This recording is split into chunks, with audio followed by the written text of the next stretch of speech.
在地上给我们的飞机画一个圈，马上给飞机飞高飞远，测试我们的飞机能不能自己回来。先给它解锁，上升它的高度。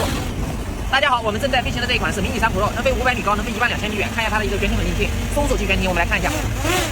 干扰一下，还在这里原地一动不动。它前方的摄像头是支持横竖切换，还支持上下120度电动调节，带有3项避障，感知到障碍物自动悬停或者绕行。我们直接给它飞高飞远，飞到空中。我们飞到空中以后，把这个遥控器关闭，来看一下飞机还能不能自己回来。先看一下它航拍的像素啊。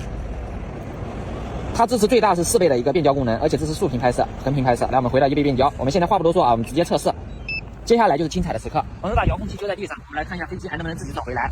这一款它是支持一键返航、低电量返航以及失去信号自动返航，带有3种返航功能，同时支持大实镜头、一键短片、延时摄影和夜景拍摄，新手上手也能一键出大片啊。支持跟随功能、环绕飞行功能、轨迹飞行、航线飞行、定点飞行、射线飞行啊。总之来说，功能来说是非常多的。我们的飞机现在已经返航到我们头顶的正上空，看到没有？到达上空以后，它会以每秒1米的速度往下边进行一个降落。我们等待着它的一个降落的同时，来看一下它的一个起飞点，距离我们有多远？好，我们的飞机在我们全程没有操作的情况下成功返航了啊！现在用手直接接住它。